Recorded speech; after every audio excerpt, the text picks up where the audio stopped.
നമ്മളിന്ന് അമ്പുടൂൻ്റെ ചോറൂണിന് വേണ്ടി വന്നതാണ്.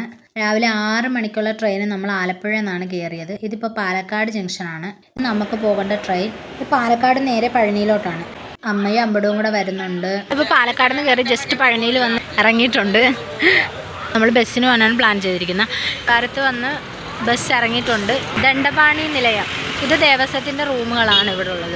അച്ഛനാണ് അമ്പടൂനെ മടിയിലെത്തിയേക്കുന്നത്. അമ്പടം ഇപ്പോൾ എല്ലായിടത്തും നോക്കുന്നുണ്ട് ഇവരെന്തുവായി ചെയ്യാൻ പോകുന്നതെന്ന്. മുട്ടയൊക്കെ അടിച്ചു കഴിഞ്ഞു. ഇപ്പം റൂമിലോട്ട് നടക്കുക. ഇവിടെ തലേ ചന്ദനം തേച്ചുകൊണ്ടിരിക്കുകയാണ്. നമ്മൾ പുറത്തോട്ട് ഇറങ്ങിയപ്പോൾ ഒരു ചേട്ടനെ കണ്ടു കേട്ടോ ചന്ദനം തേക്കുന്നത്. ആ ചേട്ടൻ വന്ന് തേച്ച് തന്നിട്ടുണ്ട്. അപ്പോൾ നമ്മൾ ചോറൂണ്, നമുക്ക് ഫോൺ അലോഡ് അല്ലായിരുന്നു അകത്തോട്ട്. അപ്പോൾ നമ്മൾ ജസ്റ്റ് ചോറൂണിൻ്റെ വീഡിയോ ഒരു ചേട്ടൻ്റെ ഫോണിൽ നിന്ന് എടുപ്പിച്ചതാണ്. ചോറൂണിൻ്റെ വീഡിയോ മാത്രമേ നമ്മൾ എടുത്തിട്ടുള്ളൂ. തിരിച്ചു പോവുകയാണ്. തിരിച്ചു പോകാൻ വേണ്ടി നമ്മൾ പഴനി ട്രെയിൻ കയറാൻ വേണ്ടി വന്നിട്ടുണ്ട്. റെയിൽവേ സ്റ്റേഷനിൽ നിൽക്കുവാണ്. അപ്പോൾ ദേ നമ്മുടെ ട്രെയിൻ വന്നിട്ടുണ്ട്. അപ്പോൾ ഇനി അടുത്തൊരു വീഡിയോ ആയിട്ട് വരാം കേട്ടോ.